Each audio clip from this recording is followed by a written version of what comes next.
Hi, collective. Thank you for joining us this week in DEI. Tonight we're going to be doing chivalric discussions, DEI and the SCA. So super exciting. We've got 6 members of the Order of Chivalry here to talk about how concepts of diversity, equity, and inclusion have affected their journeys in the SCA, and some of the different ways that DEI can and has already been incorporated into the heavy fighting community and the order as a whole. So there will be time for questions. This is going to be a 2-part event.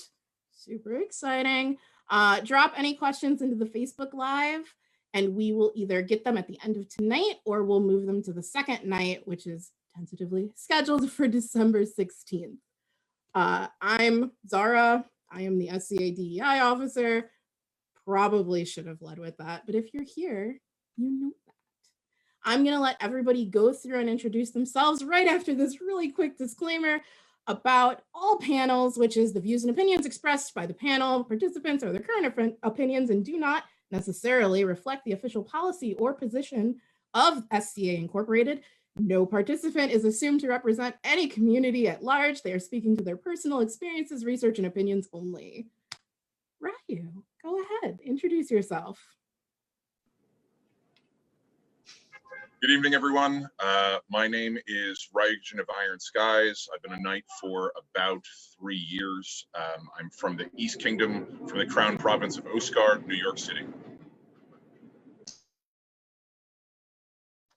All right, we're going to roll right through. So next we have, I believe, Dale. Hi, thank you for having me tonight. My name is Jibril al-Dakhil. I'm a knight in the East. I also live in Usgard. I've been a knight for about 7 years now. Felix. Hi, I'm Felix del Rey from the Kingdom of Atlantia. I've been in the SCA for 20 years and I've been a knight for the past 10. Man, y'all can go. Y'all don't need me. All right. You want to go first, Your Grace? Looks like you are. Sure. Hi, I'm Duke Eliahu, Knight and Pelican. I live in the Middle Kingdom. I've been in the SCA since 1978.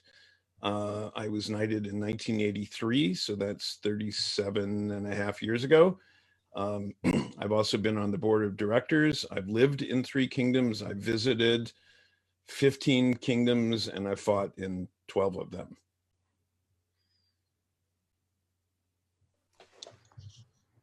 I'm Justin DeLeon. I have been in the SCA for almost 39 years. I have only been a knight for 7. I live presently in the barony of Stromgard, which is Vancouver, Washington, basically a suburb of Portland, Oregon, in the Kingdom of Ontario. Hi, I'm Helga. I'm from the West Kingdom. I have been a knight like the least amount of time out of all of these good participants. I've just been knighted under just over 2 years at this point in time. And I live mundanely in San Jose, California. Awesome. Thank you all so much for being here. I'm very excited to hear from all of you. What's going to go on this evening is basically each person's going to have some time to talk about their own experiences, how DEI has impacted them on their journey. And then we'll go through some discussion questions and then take live questions. So again, please drop any questions that you have into that Facebook Live, and we will get to them either tonight or next time we meet, which is December 16th. But I'm gonna let them take it away. We're gonna start with Ryu. Good evening, everyone. I guess when we're talking about our experiences within the game and the society at large, it's easy for us to kind of like look at a lot of the bells and whistles and the oohs and ahs of the game and get caught up and swept up in any one of those things. And I think one of the hot buttons that we get into, especially now in the age of the internet, is we talk about inappropriateness versus like offensive. And you see a lot of people will make comments about something being offensive versus like, well, and the response to that will be, well, I don't find that offensive. And the interesting thing about offensive versus inappropriate is that something that is offensive is subjective to the individual. And something that is inappropriate is based more so on established cultural paradigms that we have. It's an agreement that we have for the society that we're in. So an example of this for me would be, I like to use the expression, if a tree falls in the woods, like if there's someone around to hear it. I deal a lot where I run into people that have things like Romani personas. And there's certain hot buttons with that, with the use of certain racial pejoratives that surround that persona. And whether or not it is appropriate or inappropriate to use those terms. And some people say, well, I don't think that's offensive, or I think the use of that is offensive. Me, myself, I'm an Iberian Kalo, which are Roma peoples. And the question as to whether or not I find that offensive is honestly irrelevant. To the use of a racial pejorative in general is inappropriate. And someone speaking to whether or not they find it offensive is ultimately irrelevant, as we're not a monolith peoples. So the question for that I tell people they got to guide themselves on is, would I be comfortable having this discussion in any group of people? And if you have to take a moment and be like, well, I wouldn't say that in front of this person, then you have the answer for yourself as to whether or not something is inappropriate or if it's simply offensive. My short spiel.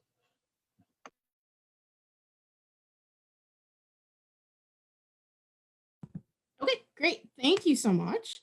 Dale, it's on to you. So my experience in the SCA has been interesting. I started around 2000, and I squired to Sir Stefan von Dresden, who is arguably one of the best fighters in the game. And I also joined House ICOD, which is one of the big households in the East that has produced quite a few kings and queens over the years. So I came up in a position of privilege in the SCA. Things that a lot of fighters experienced, I didn't. I never had issues of not being able to fight with knights or dukes, or not being welcome at practices. Everybody knew who I was squired to, and doors were open for me. I honestly never realized how much disadvantage other up-and-coming fighters experienced until I became a knight, because my worldview, that just wasn't a thing. And when I dealt with fighters, whether they were belted or unbelted, I treated them the same way I was treated. So I never really saw that as any sort of, I never saw the disadvantages that a lot of other people experienced.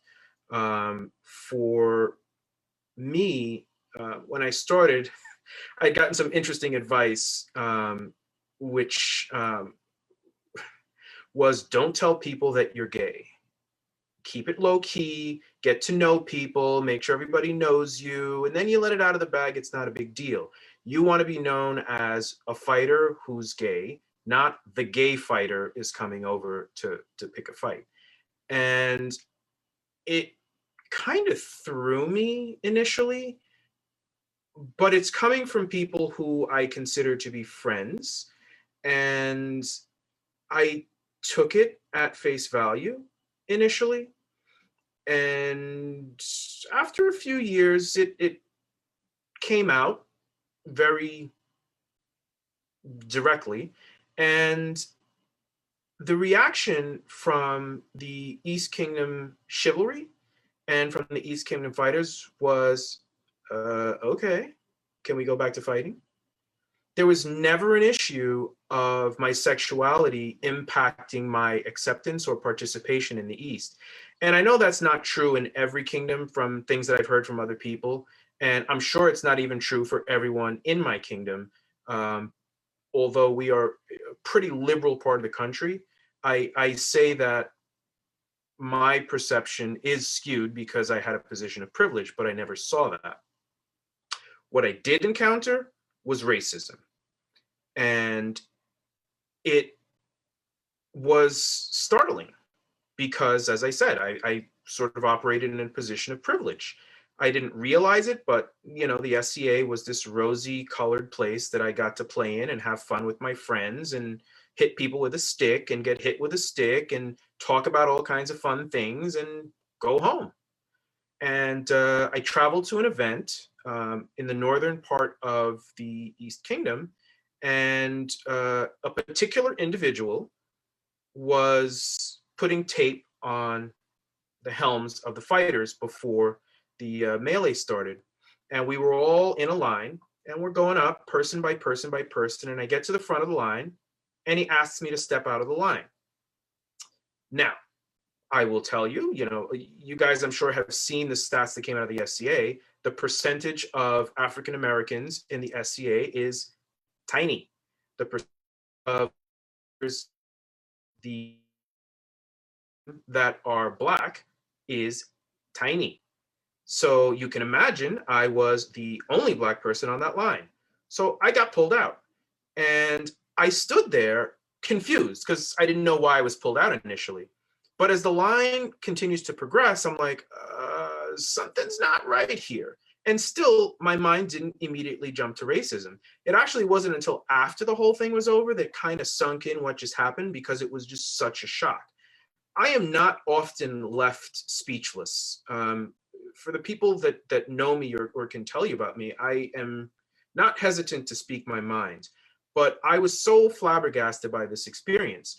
But it ended in a way that really gave me a better sense of what the SCA was about.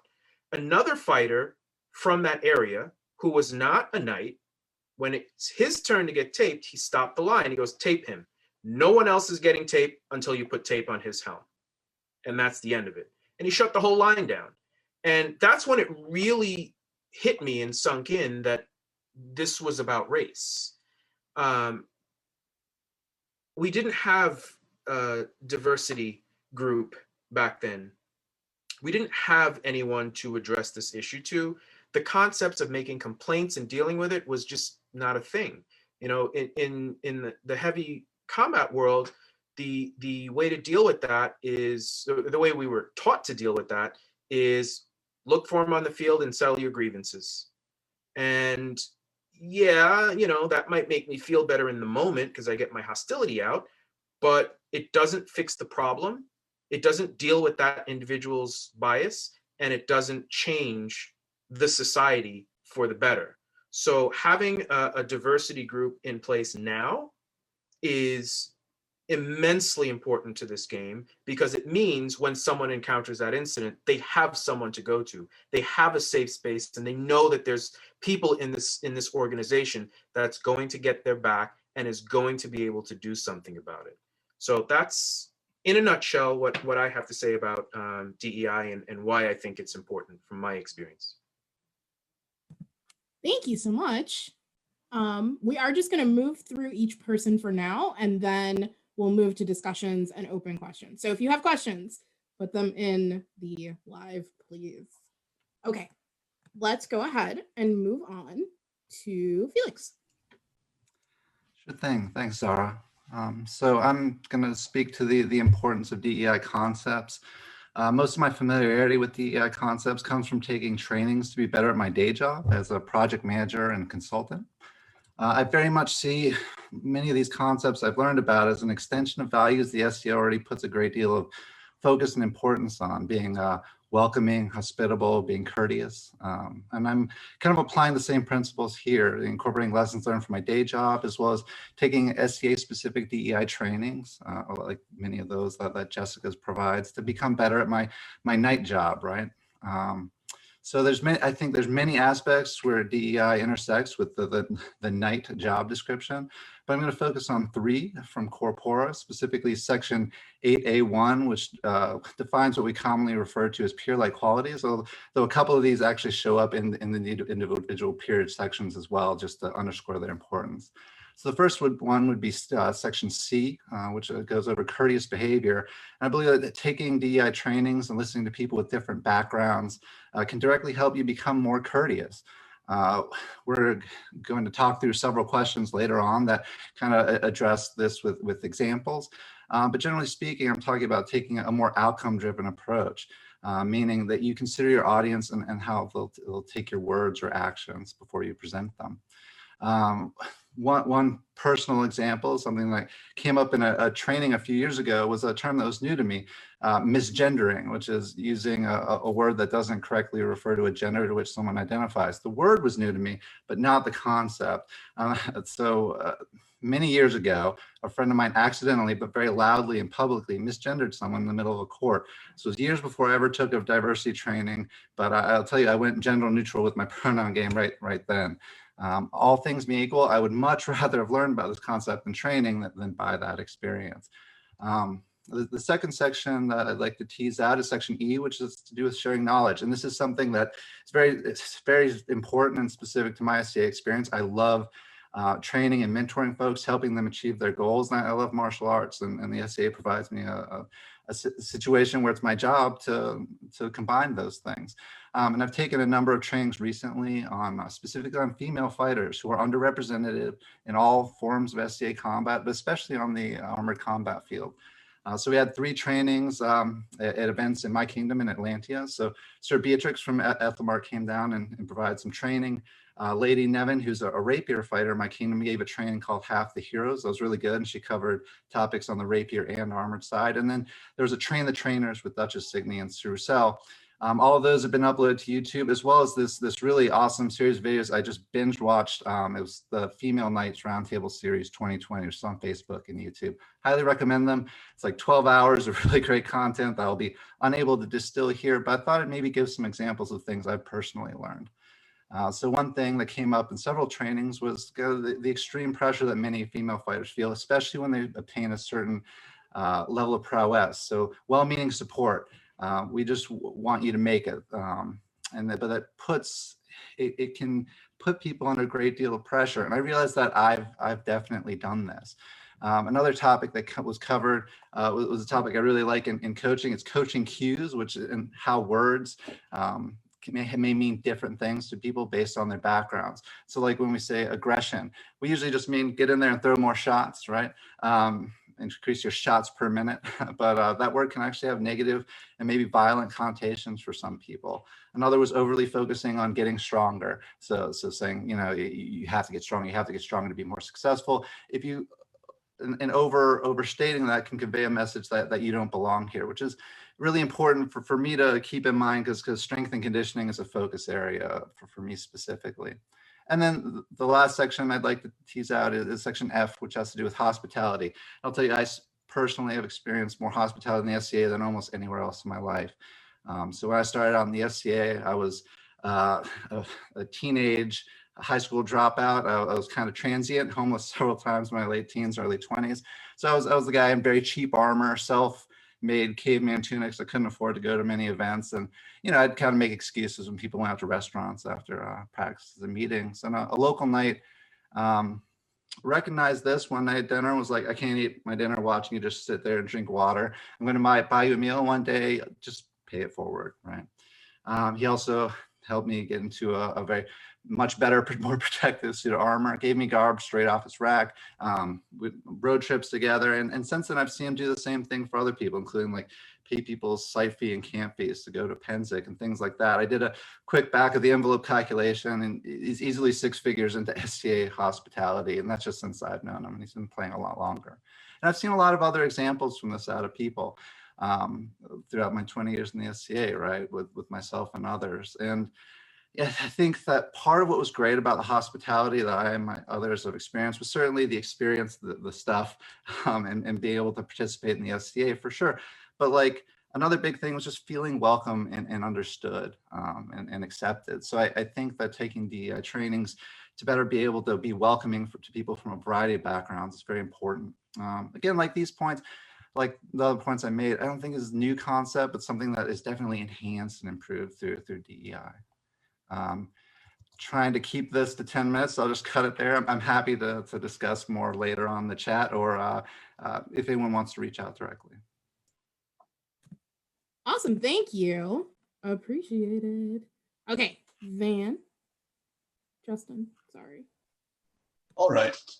So I want to talk about something that I'll talk about my own history with the SCA and then go a little bit into some other topics. But I joined the SCA when I was extremely young. As a person joining on my own, I was 12 years old, and my mother was a radical hippie in the 60s. And what I mean by that is I grew up in a commune. I grew up in a Hindu commune, right? So I had very little connection with a lot of what we think of as mainstream cultural elements of our society. And I was segregated from them by both the faith that I was involved in and the physical space that I lived in.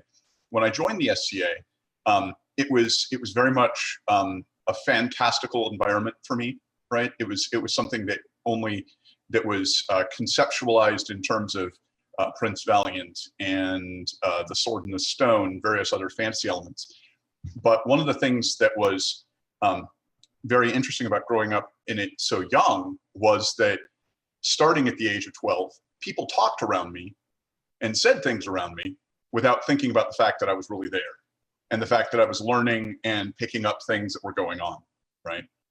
And so very young, walking around, I would be in places and I would see things, I would hear things, I would notice that the conversation, for example, directed at gay men was very different than the conversation that was directed at heterosexual men or gay women for that matter.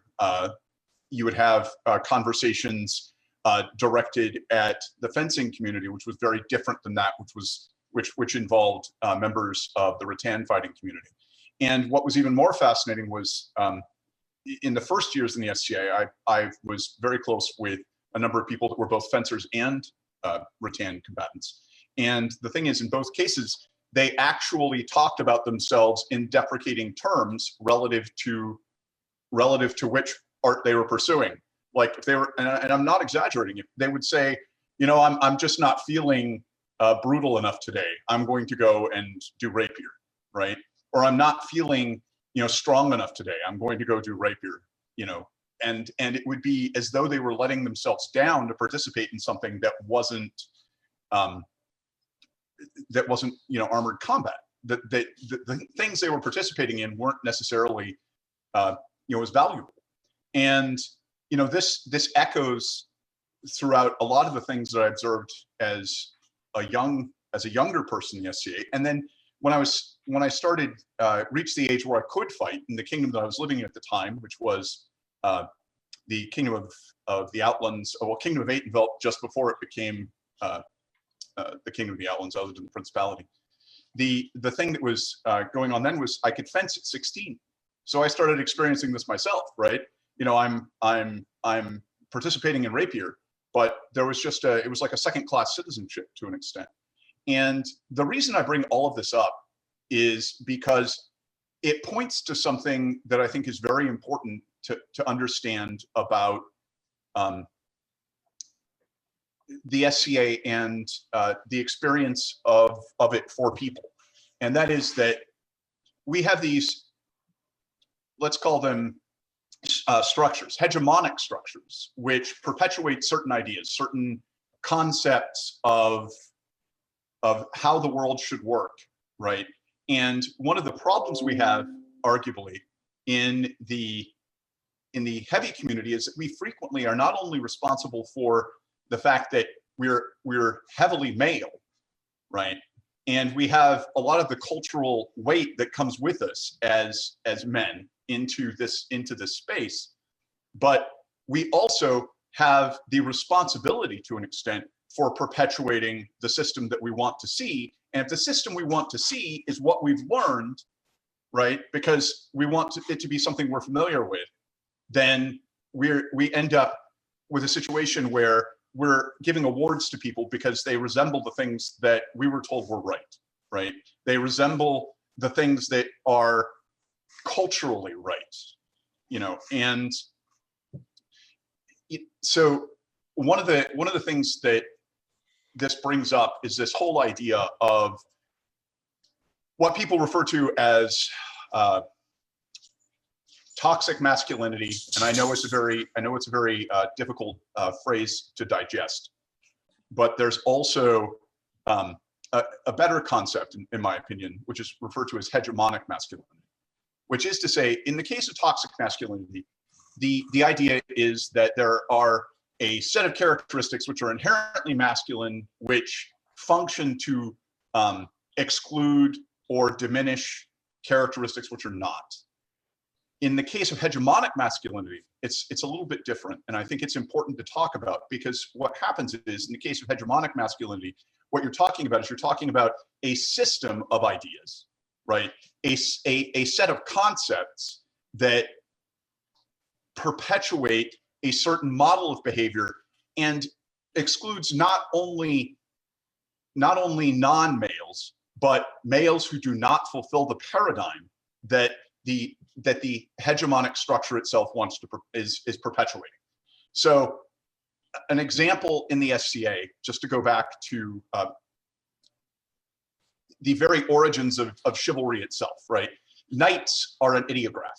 What does that mean? It's a word or phrase that has abstract concepts involved in it, right? So when we say someone is a knight, right, we are attaching a whole set of ideas to that phrase, to that word, right? It has different connotations in different spaces even, right? But when we look at the word knight and we think about knights, we have this whole set of virtuous ideas, that we have previously acknowledged. And, you know, for example, I'm going to go back to one of my personal favorites, and if you heard me talk before with Zahra, Ramon Lull had 7 virtues, right? He had justice, prudence, charity, temperance, faith, hope, and fortitude, right? And he put forth these ideas.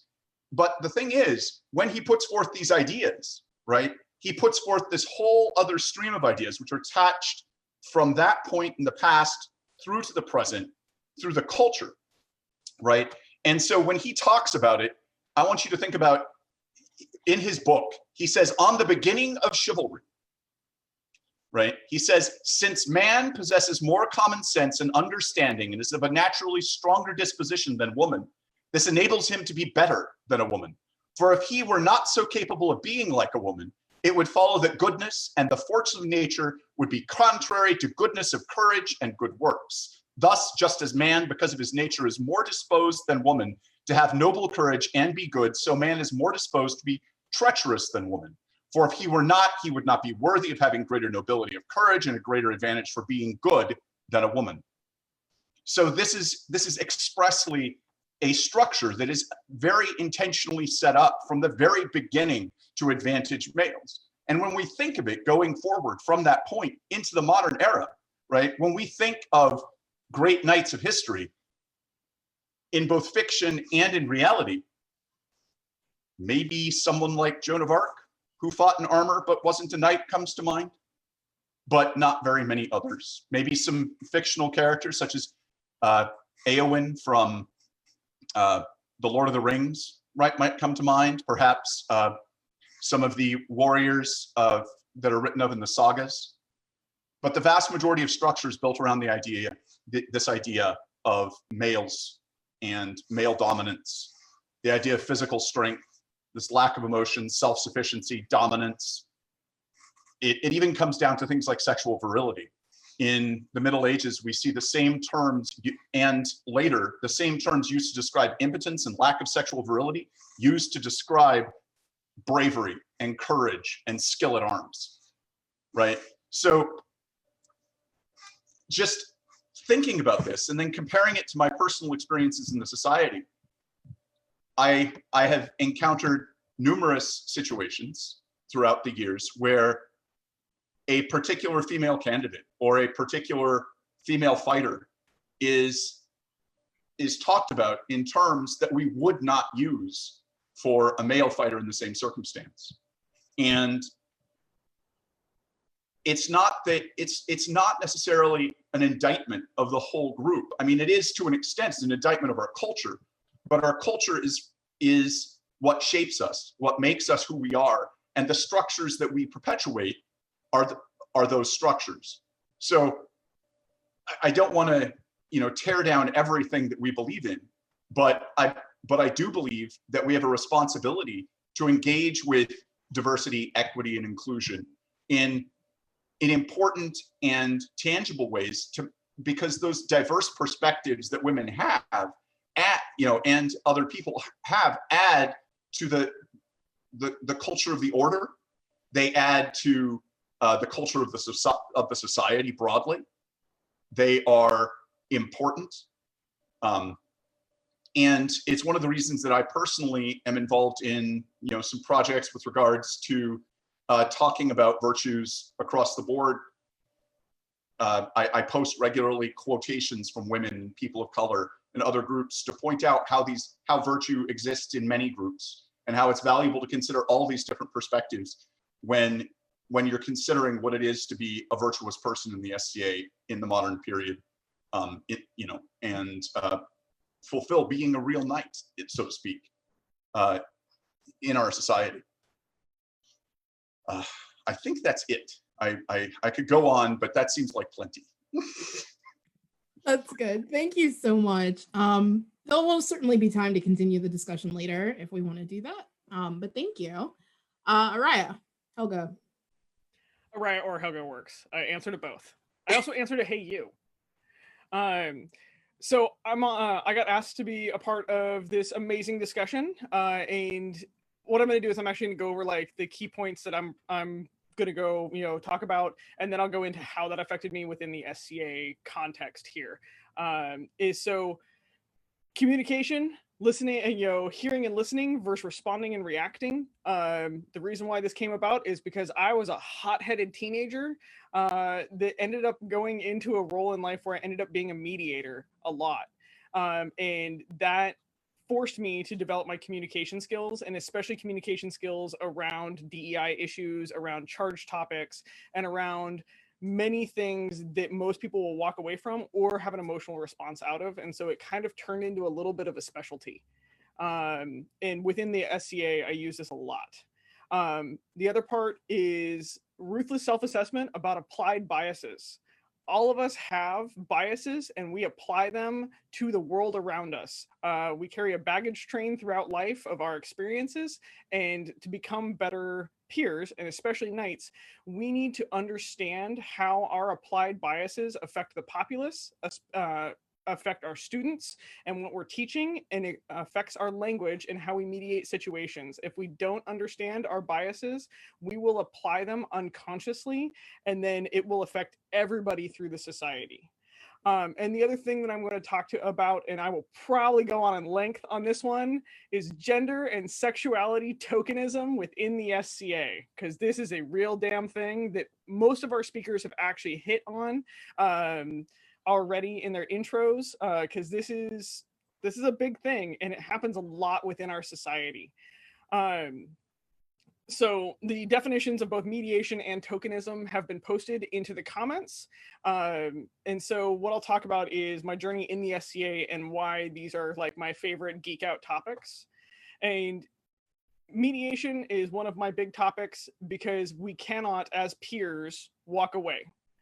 When we become peers, we are surrendering our ability to just walk away from a confrontation or a situation where mediation or communication can be applied to fix it or make the society better. And this is one of my big things, which is the reason why I'm kind of a jackass, because I will call other members of our order on accelerating the situation versus becoming mediators and becoming leaders. And so I've taken a lot of training in communication because I feel that this is actually a cornerstone in making DEI just an accepted norm within our society. It's not a special niche branch. All of this should just be incorporated so this society can grow and flourish and continue to be the amazing thing that we all think it is. On tokenism. Tokenism is the act of including a specific person representing X group to give the illusion of diversity and fairness and inclusion. How this applies within the SCA, both gender, sexuality, race, religion, like all of this huge umbrella on this, is the SCA tokenizes people and they're held up as an example of inclusion in an order. And typically this conversation is used to control that group and shut down conversations about diversity and or the oppression that is being put onto that group. Like an example is, well, we have a female knight, like that means that we're not sexist. Nope, just because I made the cut doesn't mean that we don't have sexist behaviors that are going on within the order. I am not a fucking free card pass. Just dropped the F-bomb, I lost the bet. Sorry, there was an internal bet with all of us. I just lost it. So this is also, by tokenism, we're placing a large social pressure on many of our like minority groups to be above the bar.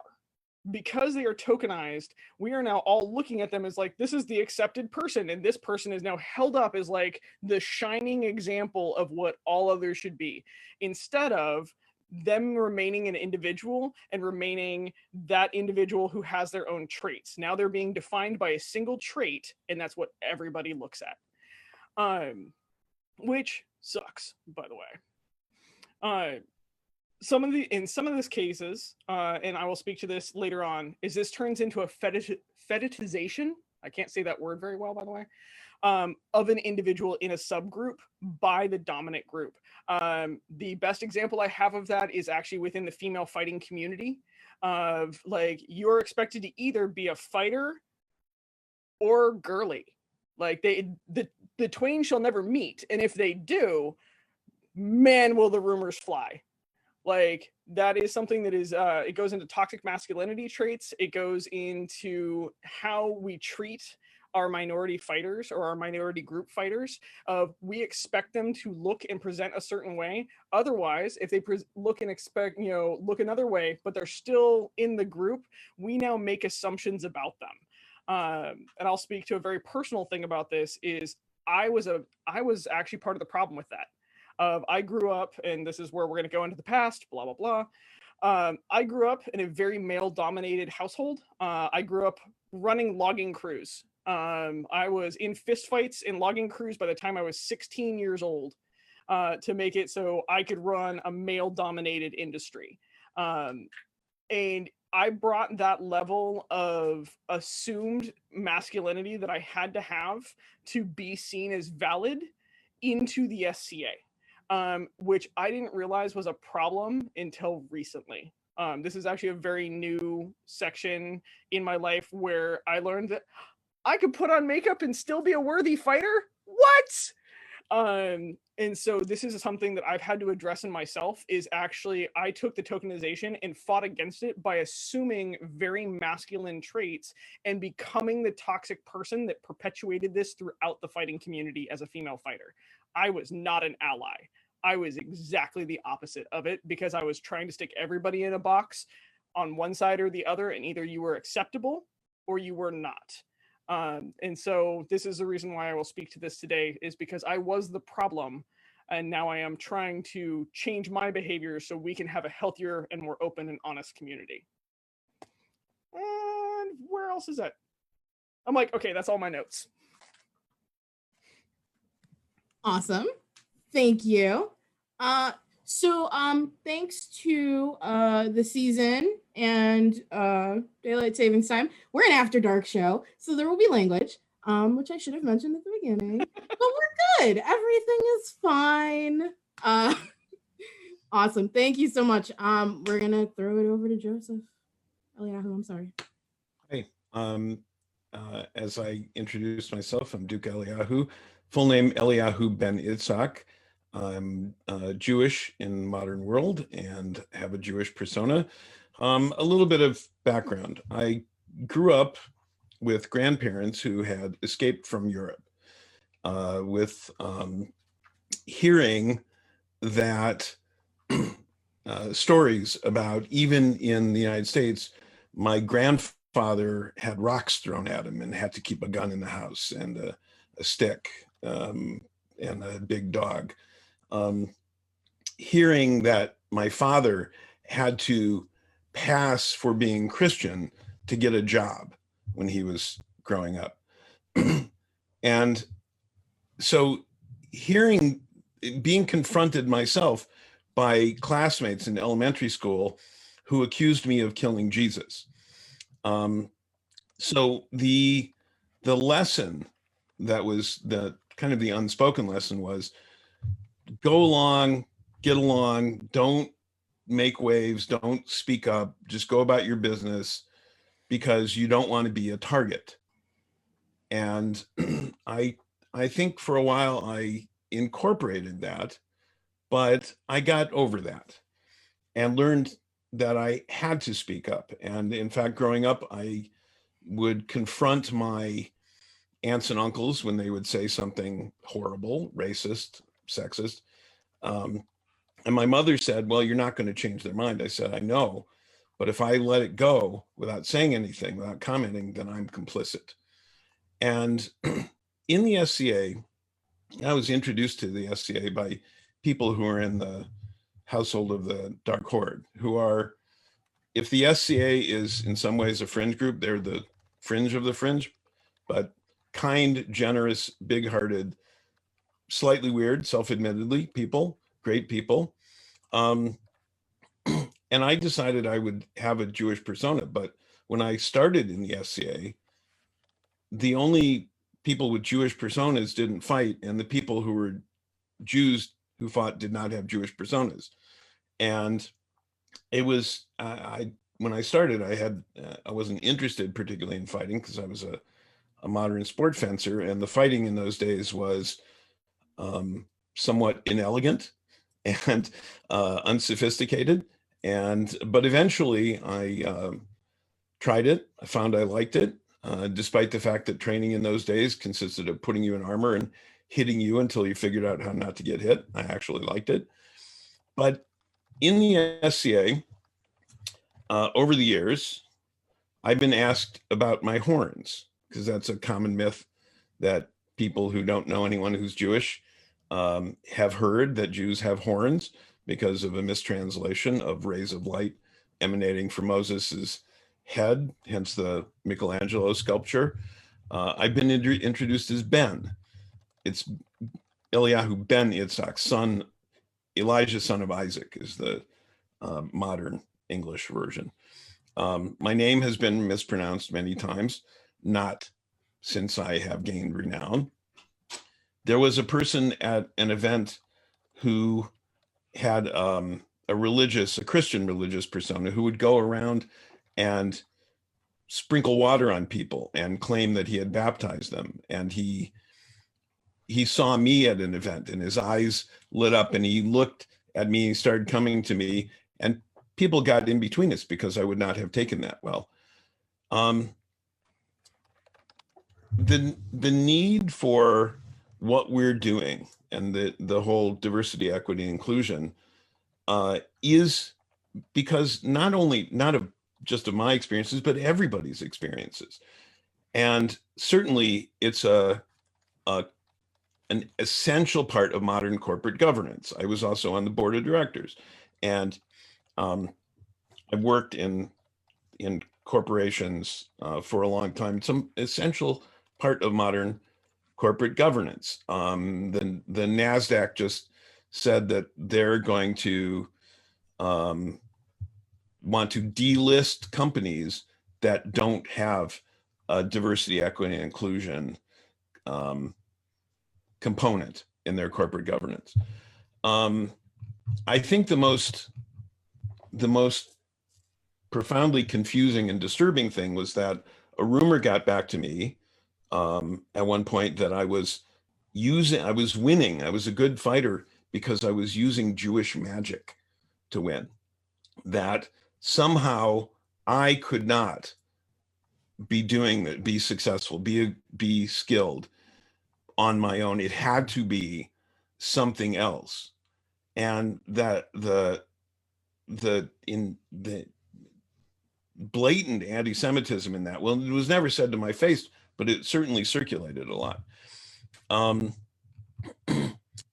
I've seen peers be courtly towards someone and then privately insult those people and with body shaming and other insults.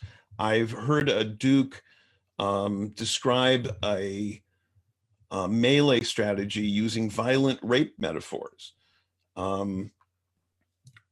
Every time just as Helga said, Sir Helga said, I cannot, as a knight, turn away when I see or hear something that is unjust.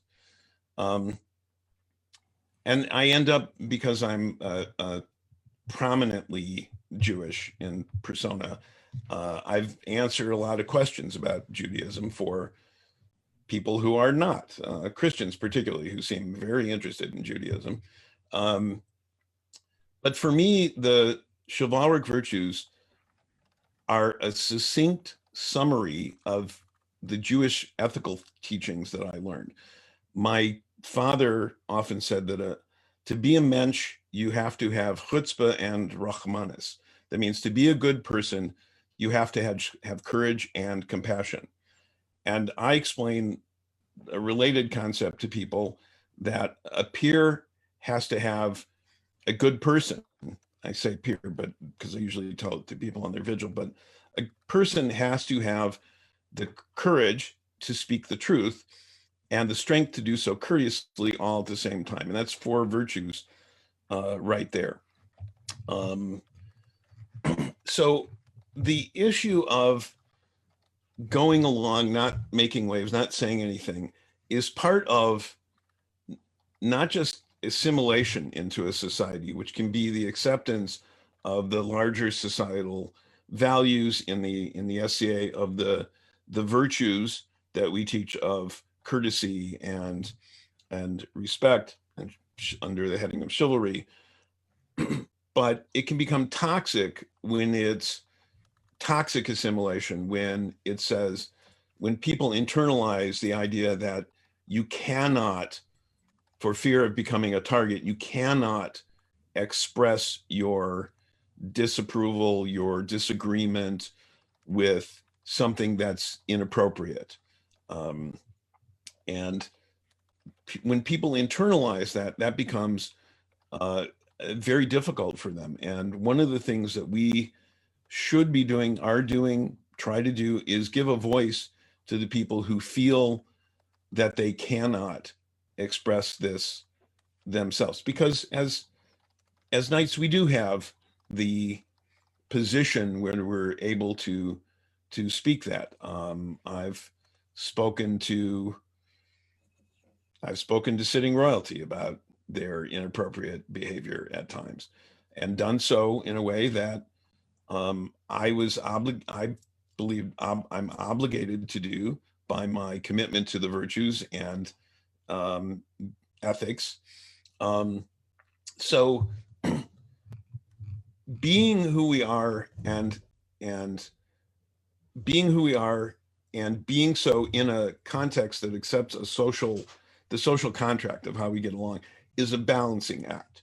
People should be able to be who they are, but have to understand that they also are required to not only allow, but enable other people to be who they are. Talking about these issues, I use the term safe space is used without clear definitions or distinction between an emotional safe space and what I refer to as an academic safe space. An emotional safe space, people can talk, they can express their feelings. They're psychologically safe. They won't be punished for feeling the way they are. They have an emotional safety.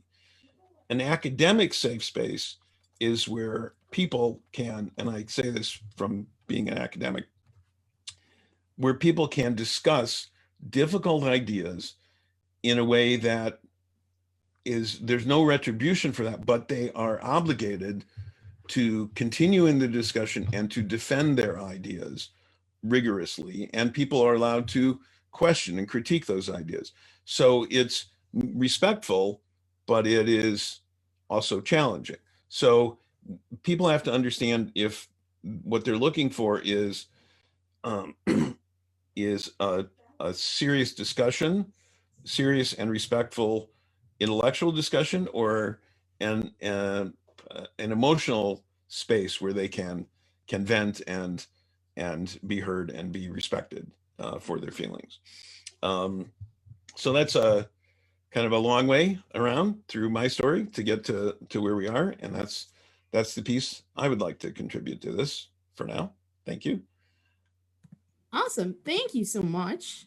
So we're gonna swing back. Ryu, are you all ready? Yeah. Sorry about that. So I definitely read from the wrong part of the document. I got here late. I said earlier I'm from New York City, which is debatedly the most cosmopolitan city in the world, at least in the modern era. So I have an interesting lens on the way that we observe history and the way that we're taught history. I myself am the immigrant son of a refugee. I have a number of friends who are first generation. And it's been really interesting throughout my life to recount the same stories of the same events in history as they were taught by people from other countries. And within our society, we're predominantly Western European, or at least we were encouraged to be Western European for a very prolonged period of time.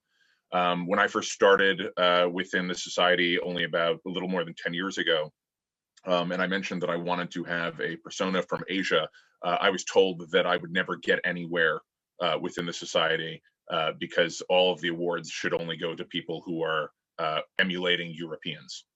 And so when we think of the chivalric virtues, when we think of codes and the way of the warrior, it is very deeply enforced within our society that we subscribe to these ones that are from a European root, as if those were the only warrior codes that anyone follows. But it ignores the existence of other warrior codes like the Emi Omo Eso from the Yoruba people from Africa. It ignores the Itzhak from northern India, or the Khalsa from the Sikh in southern India. And of course, in my own personal experience, the code of Bushido from Japan.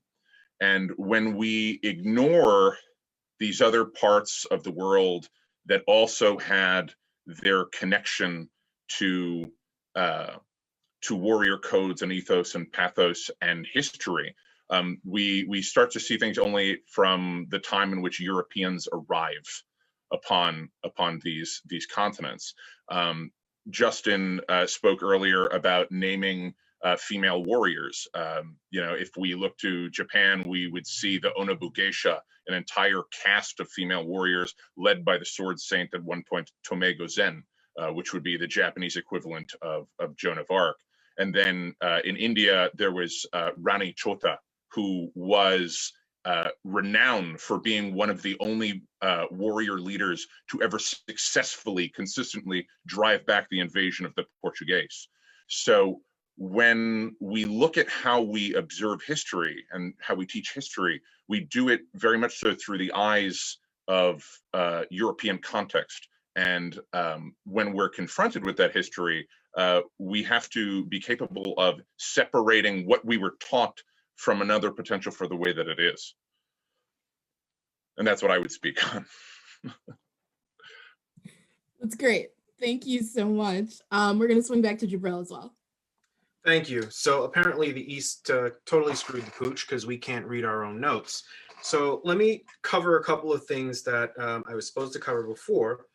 One of the issues that has become really important to the chivalry in the East, and we spent quite a bit of time talking about it, is the absence of female knights in the East Kingdom. There have been, brain fart, there have been 2 women knighted in the East Kingdom, and that's over 50 years. And a lot of conversation has been held as to why. And some people think it's because women are not approaching it, or not sticking with it, or not good at it, or whatever the excuse is. I frankly don't care what the excuse is. The reality is there is no possible way that over 50-year time period, only 2 women are capable of reaching the prowess level to be knighted.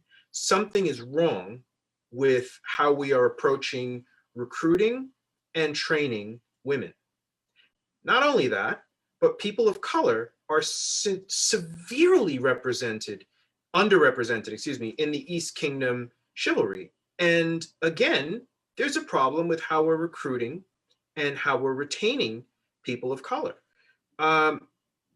One of the things we haven't really talked about much is the fact that there's only one openly gay knight in the East Kingdom.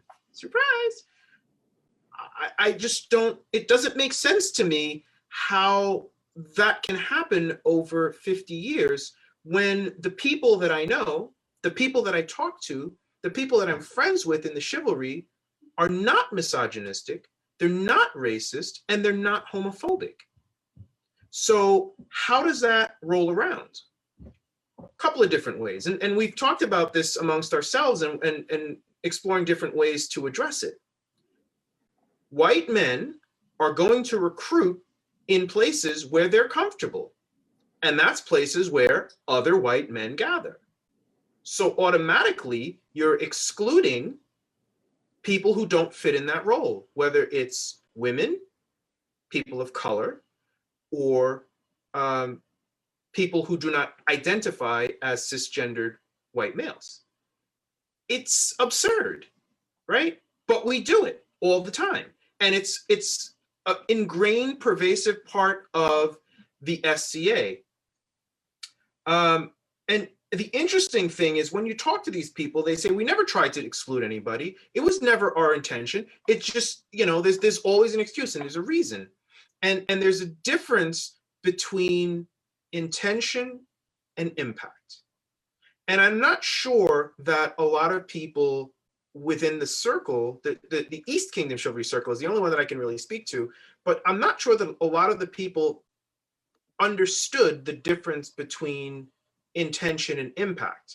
But throughout the course of our conversation, it's become a lot more clear that while there are a lot of well-meaning people, while there are a lot of people who are willing to teach women, who are happy to see diversity in the East, happy to see diversity in the chivalry, the impact of how we operate, the mindless, let's have a practice in our neighborhood, let's have our practice in our backyard, let me invite my friends over, that impact excludes people who don't fit into their social bubble. And so we have to act intentionally to diversify the chivalry. We've talked about changing our practice areas to doing it in outdoor areas where there are more people of color, where there are women who are involved in sports activities who might be interested in what we do, who anywhere, really anywhere outside of our social bubble. And the conversation is really growing and taking shape amongst us. And I think it's the direction that the chivalry has to go in every kingdom. It's really taking a look at where you're recruiting people from and who you're recruiting and stepping outside of your area of comfort. That whole conversation was a little bit challenging because we had a lot of people who were really resistant to understanding the difference between impact and intentionality. And what worked in really bridging the gap was educating people in a non-emotional way. And one of the difficulties that I see in communication within the SCA as a whole, particularly on social media, is that people lead with their emotions when discussing these hot topic issues, and it clouds the substance. There are people whose impact is not what they intend, right? Coming at them and saying you're racist, you're misogynistic, you're a Neanderthal, you're this, that, or the other thing, or you're intentionally discriminating is never going to resound well. No one wants to be attacked and forced to change. So we really focused on educating each other, listening to each other, hearing, particularly from a lot of the younger knights, how the world has changed, how language has changed, how gender is no longer a simple binary thing, and how to address terms. And one of the things that really helped that conversation grow was being able to talk in the circle in a safe space, allowed people to ask questions that they would never ask on social media. Well, how do I know how to address someone who's non-binary? What's the current term? What's the appropriate term? Where do I learn about these things? To a cis white male in the chivalry who already wears the stigma of you're part of an elitist peer group that's unfair to other peers and unfair to the populace, asking a question like that to be educated and getting a harsh emotional response makes it hard to actually teach them anything.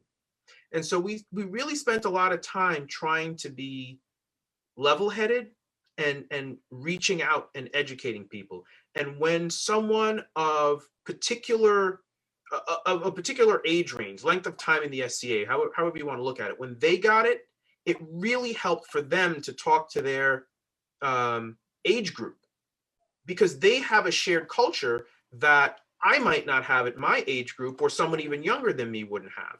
And they're able to bridge the gap and really explain those different issues. As a result of that, we ended up having a really deep, little confrontational conversation about the term master. And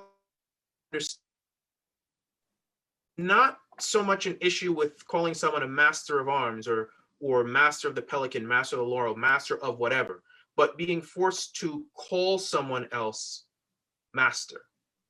For people of color, African Americans in particular, having to call someone master is problematic. Not necessarily for every African American, but for a significant portion. And if our goal is to recruit and retain new members in more diverse communities, we have to start by looking at our own privilege, our own comfort, and correcting potential problems. And so after long debate and long discussion, we realized that we couldn't do anything.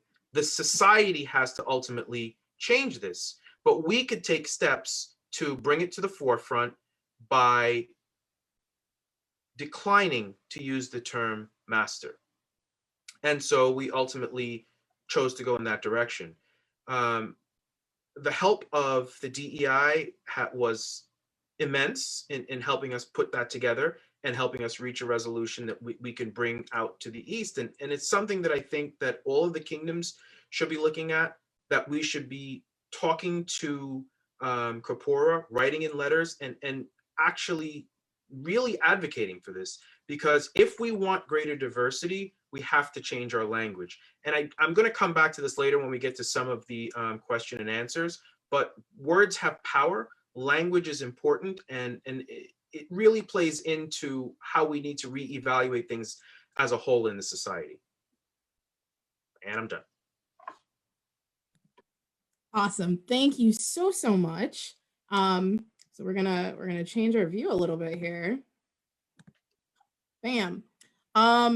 So at this point, I want to move into our questions, because we've got some questions prepared and we've got some questions that were sent in, and then we've got some questions from the live. We're going to get to as much as we can tonight. Please do keep dropping questions into the live. I will add them to our sheet, and then we will carry over into our second night on December 16th. I will also have my mod, Andreas, thank you, go ahead and post that definition sheet again. So we've got definitions laid out. Andreas has been posting them into the chat. They'll be really useful for you guys to refer back to, because that's generally how we've been consistently conceptualizing these terms within these discussions. So I'm going to go ahead and get things started with our first question, which is, understanding that we all innately have bias, what has helped you to recognize and address your own internal biases? What are some of the tools you use? And I think it's going to be Felix to start with that one. Yeah, sure thing. So for me, the first step was kind of educating myself on bias. So just as, like Jessica mentioned, we're going to provide definitions. We have a definition of unconscious and implicit bias. as well as key characteristics from a really good literature review I recently read. One thing covered in unconscious bias literature is that it's a natural thing, and how it can actually be helpful from an evolutionary perspective, but can maybe be more problematic when applied to modern day life. So I personally found that learning about bias, especially unconscious bias, helped me identify my own personal biases, and I can apply that knowledge to my individual words and actions. If you take a look at those key characteristics, you can also note that two really key things are that unconscious bias. One, don't always align with someone's explicit stated beliefs, and two, they can be unlearned or changed. So I've actually found that just by moving things from the unconscious bias to the conscious bias category can be embarrassing enough to get rid of it just by itself. Beyond that, it's about self-evaluation, being humble, thoughtful, and trying to be vigilant enough to identify when a bias may be overly impacting words or actions. And I've also found it very helpful to have mentors, friends, and others that know you and that can advise you and hold you accountable. And also being receptive to feedback from them, as well as from others and unsolicited feedback. All right. Awesome. Dale? So what I will say is that for me, I learned to really look at my own bias without judgment and call it out as I see it. You know, my husband and I have a daughter, and one of the things that we learned very early on was that girls get flowers and pretty pink things, and boys get dinosaurs and trucks and fire engines. Really cool. We reached a point where we were going to buy an umbrella for her because she wanted to have her own umbrella and go out in the rain and do her cool stuff. And so we started looking for umbrellas, and they were gendered: boys' umbrellas and girls' umbrellas. And I sat there scratching my head, trying to wrap my mind around this concept. How do you gender an umbrella? Like, really? It covers your head from the rain. Does it matter if it has toy trucks or flowers? And so we ended up writing a letter to the umbrella company that we're buying from, and calling them out on it. And I use that as an example for two reasons. One is because you have to identify your own bias. You have to look at stuff and say, why am I doing this? Why am I saying this? And how can I do better? When you see bias, you have to call it out in the moment. Doesn't mean get angry, doesn't mean start a fight, but it means call it out in the moment. I think it's really important that we not remain silent when we see issues of bias, whether it's implicit bias or active. We need to address it in the moment so that people are aware, because sometimes people just don't see it because it's not their worldview, it's not their life experience.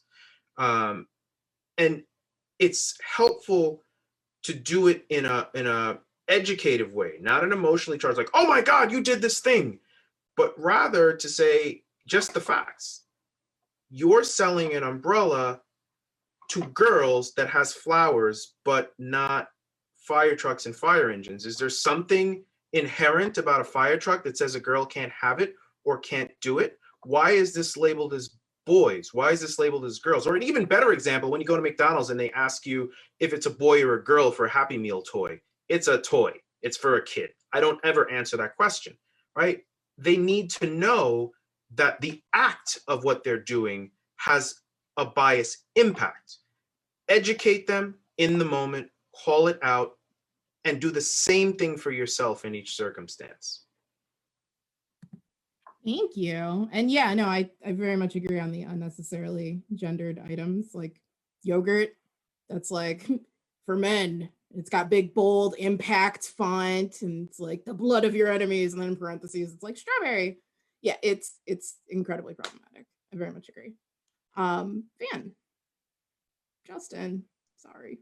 So bias is an interesting subject, just broadly speaking, because I think there's both individual and group bias and societal bias, or cultural bias. Felix touched on the idea of implicit versus explicit bias, and that's usually an individual bias that affects cultural and structural biases, right? I mean, individuals get together, they share similar implicit biases or explicit biases, and then they propagate these, right? One of the things for me was, it's very hard for me to relate this idea, but I grew up, as I mentioned, the child of a radical hippie in the 60s, right? And very divorced from a lot of other cultural issues. And the thing is that when I encountered things, right, like people talking about various groups in certain ways, it always struck me as weird or uncomfortable.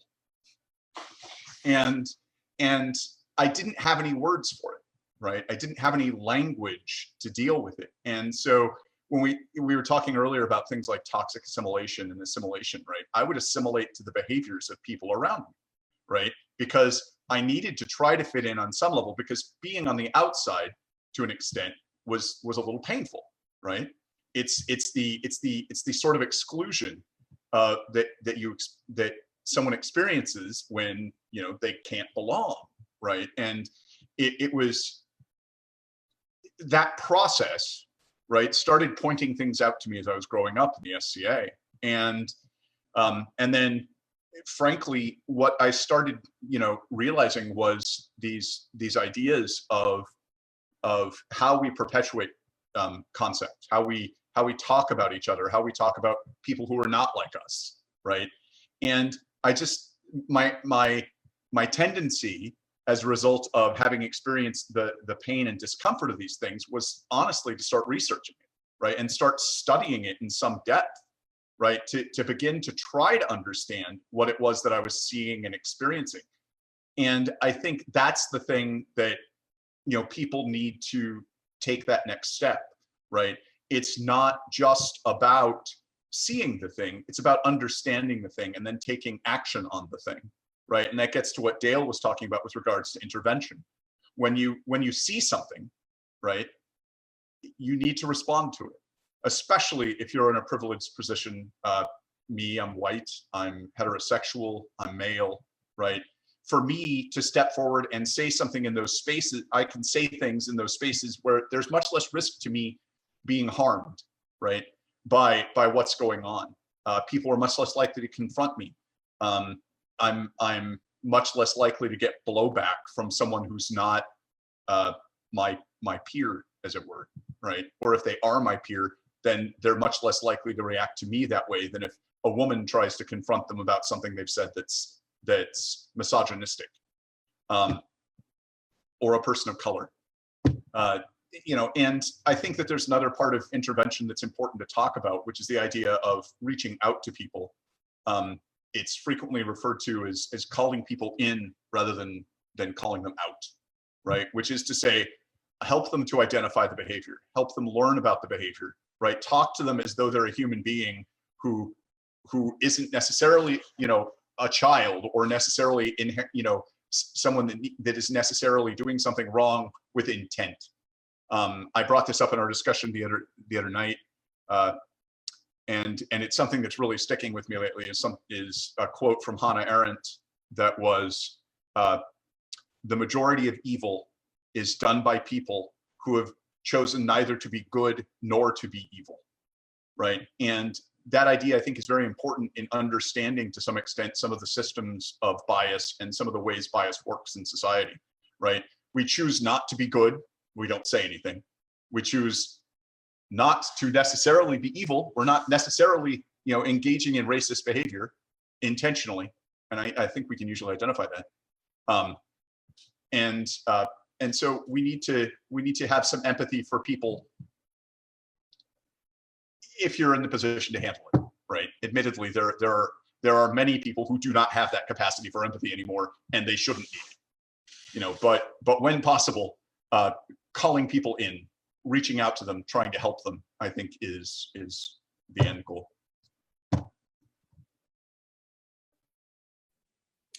Raya? So there's much that I could repeat from the three that came before me. So what I'm going to do instead is say, yes, that. Also, I'll speak to the ruthless self-assessment about your own biases. So I'm going to speak to a very internal thing of like, what are some of the tools you use on yourself and those close to you instead of a general. And one of the things is you have to internally look and understand that you're never going to be perfect. All of us have the experiences that we carry through life that we will then apply to everybody we interact with. And so identifying those tends to involve self-education and reaching out, or as Van brilliantly said, calling in. This is the reason why so many people promote travel as a way to get rid of bias, by exposing yourself to other cultures, by exposing yourself to new ideas, by exposing yourself to new experiences, you start to break your own biases. And so find excuses to do that. And when in like a time that we're in the pandemic right now, we can't go travel, we can't do these things, reaching out online, there's a huge resource and group of people out there that can help you address your biases in a very adult manner. Again, the academic safe space of, I have this idea, I need to discuss it, and I need to be confronted if it's unhealthy. And so by opening yourself up like that, you will find that the community at large is much more willing to be supportive and open and honest about the traits and behaviors that you're expressing than shoot you over it. Like, just to be super blunt, if you walk through life being like, I'm not biased, I'm not bigoted, I don't have any problem, they're going to point it out. Versus if you walk into the conversation with the open mind of saying like, I have these beliefs, they may actually be wrong, it is a completely different conversation. And as a person that ends up like getting into these conversations a lot with people, I'll tell you that the basic idea of mediation is going to help almost everybody. Is there's a couple rules that you walk into a mediation with, and they aren't the golden rules, but they help a lot in creating conversation. How to handle yourself and others. Just because something has gone wrong doesn't mean anybody needs to be wrong. You do not need to assign a wrongness before you address a problem. This will allow you to take the emotional charge out of the situation. It takes blame out of the situation and allows you to address a behavior, a problem, a speech pattern, something else, while removing the like, I got to point my finger at you. This will get you and the group itself to start discussing it and exchanging ideas around it versus locking down and guarding and having to prove they're okay before they can have the conversation. Addressing your own biases. This is one of the things a person shouldn't ever have to experience your level of trauma or bias to be proven worthy. You must remember what you have experienced. Other people may not. And it doesn't matter if it's their life was easy and your life was hard, until you understand that your trauma is your trauma and their trauma is their trauma, you will always apply a trauma bias to them and expect them to prove against it before you are willing to have an adult conversation with them. So understand your traumas, understand your biases before walking into any conversation. And if you get called on it, put yourself in the student seat. The higher up in rank in any location, in a business, in a social situation within the SCA, the quicker you need to be willing to surrender your power to this conversation. You cannot guard yourself while you are in a position of power and expect anybody to make you approachable. If we wish to make the SCA better, the higher up rank, the more approachable you need to be, which means the quicker you must say, let's sit down and talk. Tell me about the bias I am showing or the behavior that I am showing. And if you can do this, it will actually change the entire dynamic of the SCA super fast because it gives power to the people we affect like that. Thank you so much. I don't know if it's okay for me to toot my own horn and plug my own like next segment, but when we talked about this, we talked about techniques for speaking to people in positions of power and listening and hearing critical feedback as a person in a position of power. As we know in the SCA, your position can change rapidly. It does. And you could be in different positions. You might be a marshal or an event steward. You might be on the throne. You might be a peer. You might be moving towards peerage. There's a lot of opportunities for that. So that will be something that we discuss in 2 weeks. So come back and it'll be a good conversation.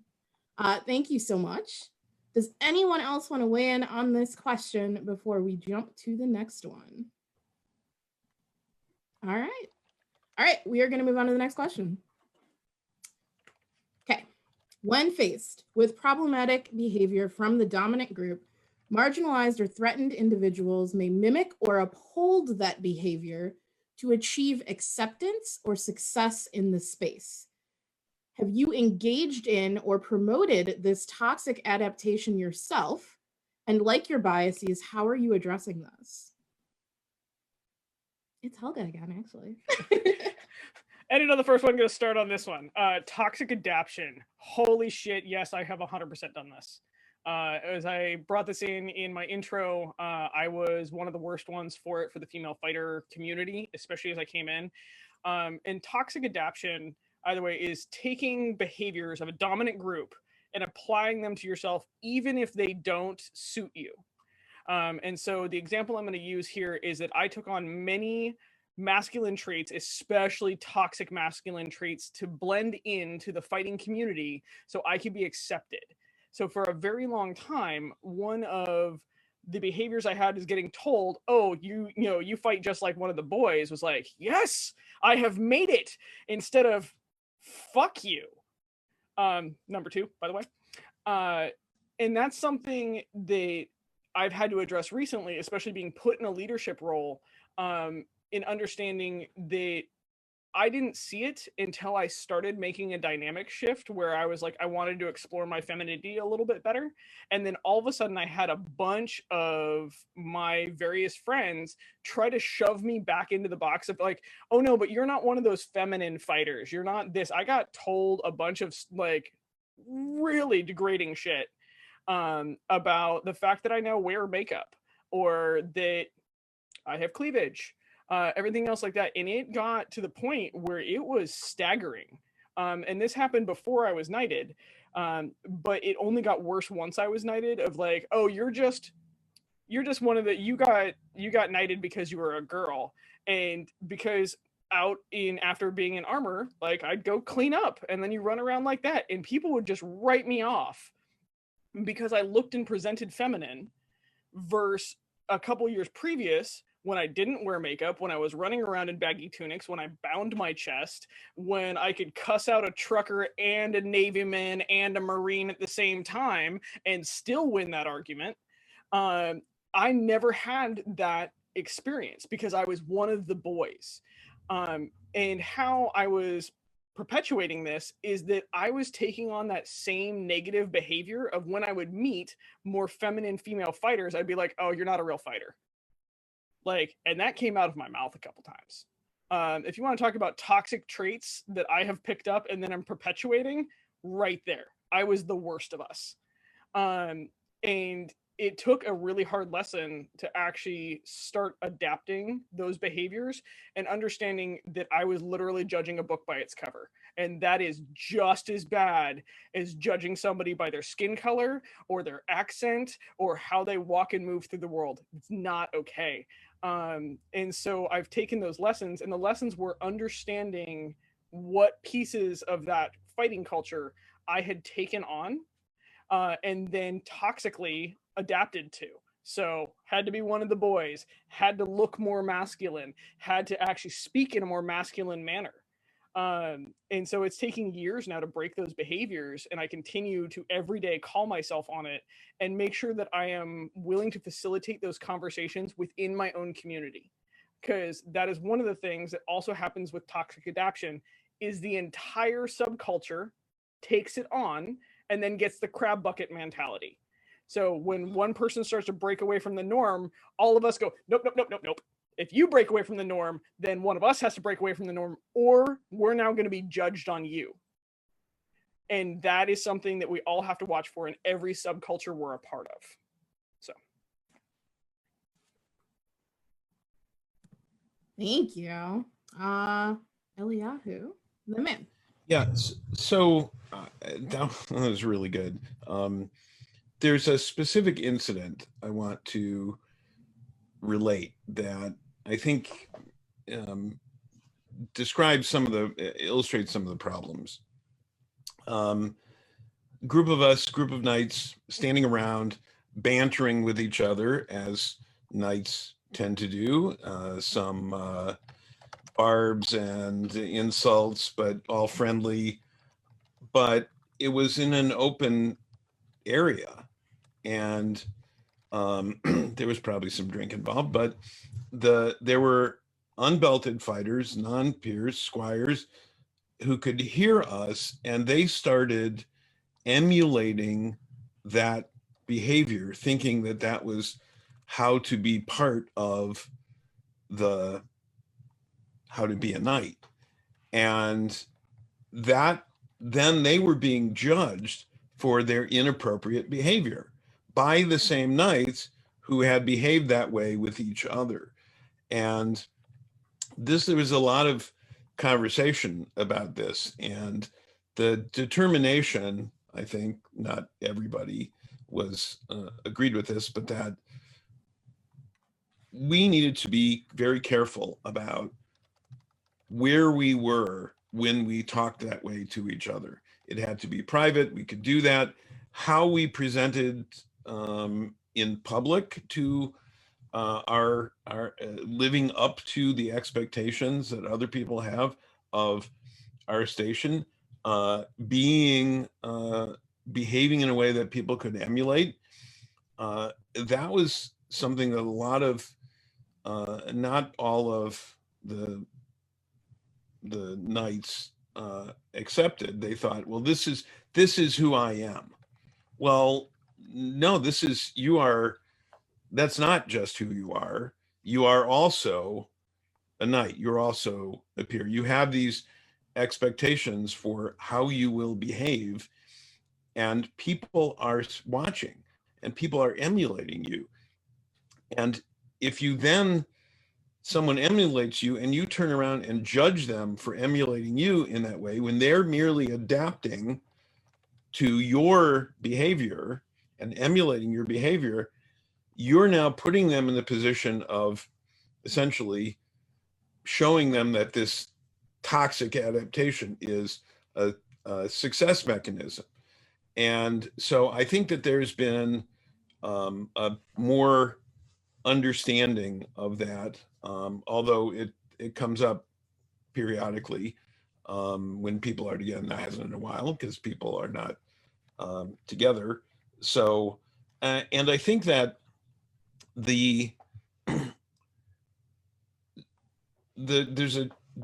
a challenge in that when people in a position, a lower status position, whether it's work or an organization or the SCA, see behavior and they feel challenged about confronting it because they fear a loss of position or loss of possibility for advancement. And I've heard this from non-peer squires, unbelted fighters, that, well, I can't say this, I can't call this knight or this duke or count or someone on their behavior on the field. I can't tell them criticize what they were doing, because I'll get blacklisted in, and using the term that they used, I will never be a knight. And no matter how much we say that, that's not how this works. And if a knight said something about that in that way, trying among the knights in a discussion of candidates, trying to say someone's not worthy because they called you on your bad behavior, that wouldn't be accepted. But no matter how much we tell that to unbelted fighters, they don't seem to accept it. And I wonder, why is that? Why do they think that?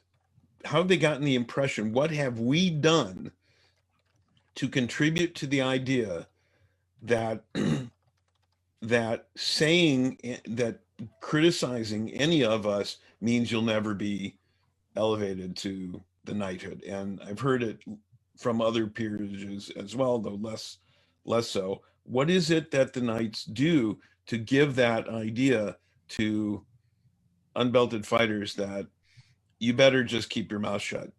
And that is still an issue. And I think that those of us who do have a position of status and some renown are obligated to speak for those people and keep encouraging them to speak up as well. Thank you. All right, Van. So I want to talk about personal experience in this regard, in that for me, this is one of the ones that's always been kind of difficult to look back at.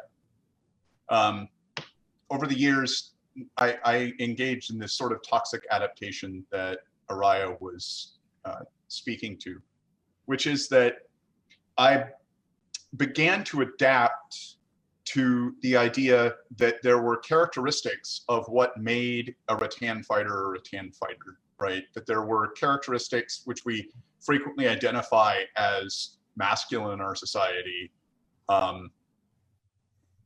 you know, that are, you know, in the end, a serious problem. And the things I want to talk about specifically are violence, the suppression of emotion, right? The concept that tolerating pain is something that we should cherish in, you know, a population. And it all came to a head, you know, for me when, you know, we'd talk about going out on the field and beating each other up and leaving bruises and, you know, all of this sort of talk. And we talk about how people kept their armor on until the end of a practice rather than, you know, only fighting for half of it, or, you know, things of this sort. But the thing that ended up being the issue was there was the son of another knight, and he was born in the SCA and he grew up. And one day he just flat out decided to call everyone out, and I never understood why he wasn't involved. He came, he enjoyed partying and, you know, that sort of thing, but I never saw him in armor. I knew he had armor, but he'd given it up. And the thing was that he'd basically been emotionally berated for not being tough enough, not being physical enough, not being aggressive enough, not being able to handle the pain and the, you know, all of the things that, you know, went along with it. And I realized at that point that, you know, very much that was something that I, you know, had, if I hadn't embraced it, you know, entirely openly, I certainly had participated in it, right? I'd certainly gone, oh yeah, you should definitely be the last person in armor. I mean, if you're not the last person in armor, what the hell are you doing in armor in the first place, right? And the reality is that while developing skill is, you know, and prowess is important and it takes work, right? We should not define that based on their ability to suffer, their ability to engage in the same behaviors the same way we did, right? Their ability to tolerate bruising and injury. You know, and another part of it is, frankly, just not long after I was knighted, my back went completely out, and that's probably because I never took care of myself, right? You know, I have not been able to fight as well since I was, you know, not too long after I was knighted, as I did, you know, early on and before that. And that's, you know, part of that same thing. The other thing is, just a real quick touch on it, we use a lot of misogynistic language, whether it's intentional or otherwise. We use body parts to describe weakness, right? We use you know, terms that are used to describe feminine characteristics or the characteristics of, you know, sissy. I'm going to be, you know, sissy, pussy, you know, all of these other words that are out there, right? That are definitely gendered and are a serious problem, and we shouldn't. And, you know, so those are things that I've done, right? And I think that I woke up to them, And I certainly haven't done them in years. And I try to call it out whenever I see it. You know, people are going to say, well, you know, you seem humorless or something like that. That's not the case at all. It's the fact that there are other ways to say it. You know, if I wanted to get at that issue, right? Yeah, I guess that's really all I have to say. No, that's great. Thank you. Would anyone else like to speak to this question before we roll into the next one? Can I just jump in? I'll be very brief. Yeah. When shortly after I got knighted, I became Earl Marshal in the East. And part of the reason that I actually applied for that job was because we had a crown tourney that got a little unnecessarily contentious. And the combatants in finals did not have conversation that was necessary in the moment to resolve the issue. And it's part of what Justin was saying. It's this concept of hit him harder, just keep swinging, just keep hitting him over and over and over again. And for some people, it even goes so far as if he's not taking it, you don't take it, just keep going. You know, and that mentality is this hyper masculine nonsense that really it cheapens the game for everyone, and it makes us look like Neanderthals to the populace, to the spectators. And so when I became Earl Marshal, I instituted a practice where the marshals were instructed to make everybody talk. If you had a problem, talk. In the moment, in the circle, when you walk out of the list, your problem needs to be resolved. Your problem does not follow you out of that list. And that was the rule that we had, and it worked. And what was really interesting to me looking back on it, and I thought of this as Justin was speaking, was that the unbelted fighters loved it. It was honestly a lot of the Shiv, particularly older Shiv, who did not like it. The guys who were ingrained in the hit them harder, just keep fighting until you win, everything doesn't need to be discussed, they really resisted it. But the younger fighters, the ones who normally don't have power and don't have a voice, were finally given an opportunity to say, hey, you know, I hit you like this at practice. You take it at practice. You're not taking it in Kings and Queens Champions. Why is that? And you know, some of the responses we heard were interesting. Oh, this is a tournament. I'm not taking stuff I take in practice. Well, how is a fighter supposed to learn what's a good shot and what's not if they're practicing at X calibration, and then you go into a tournament and decide you're not going to take a shot? And I found that not carrying forward that tradition of not conversing really shifted the paradigm and really shifted the power in the fighting community for quite a while. I'm not as involved in the marshalling as I used to be, so I don't know if it's continued, but I do know that giving room to people without power to speak has a huge impact on our game. That's it. Thank you. All right. We're going to do one more of our discussion questions, and then we're going to jump into probably one, maybe two of the live questions. We'll look at time. I'm going to ask people, we're going to lightning round this question a little bit for most people. All right. So, question is, what makes something inappropriate versus offensive? And why does this matter in an SCA context? And Felix, you are first up. Yeah, sure thing. So this is something we discussed in the group, and I think Ryu already kind of spoke to this a little bit, but I think just go for the dictionary definition. Inappropriate is when something's not suitable or proper in the circumstances. Offense kind of gets to the reaction. So that something's an annoyance or resentment, perhaps by a perceived insult or disregard for oneself or one's standard or principles. One model that that's commonly applied, and I certainly do it myself, is to take a measurement of, am I personally offended, to determine whether a comment or an action or a thing is inappropriate.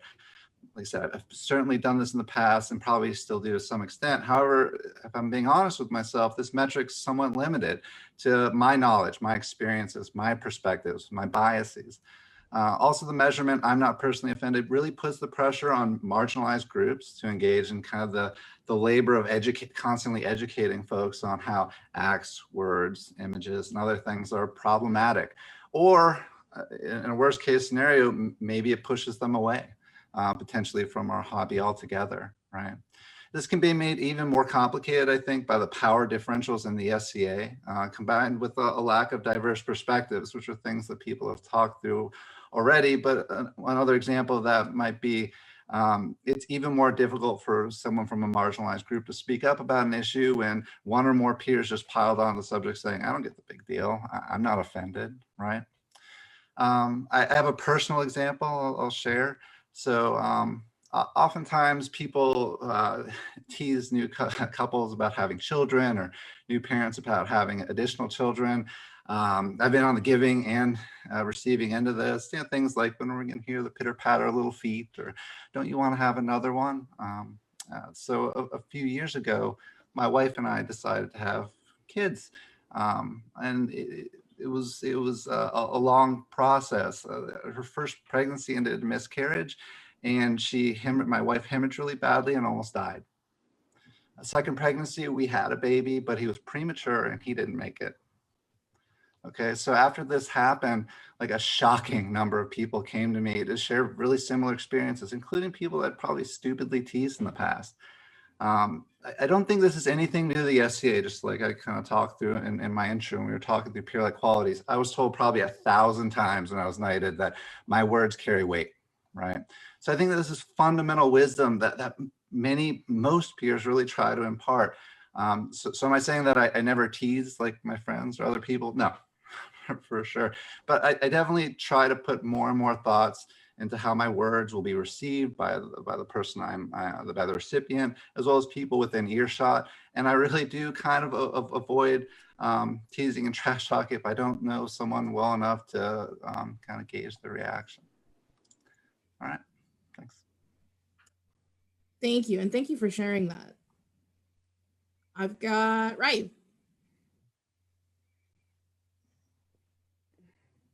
Sorry about that. I was muted. You know, this particular subject is one that's kind of near and dear to me, just a little bit because I find that there are a lot of instances, as Felix had mentioned, in which someone states something, they're like, hey, do you think this is an issue? And you do have that pile of peers that says, no, I don't find that offensive. And the interesting thing about offense is that it is, of course, subjective, right? It's based on that person's understanding. And inappropriateness is largely based on like an established cultural paradigm, but it's almost subjective in the situations. There are certain things that are wrong because they're wrong, not because you feel a particular way.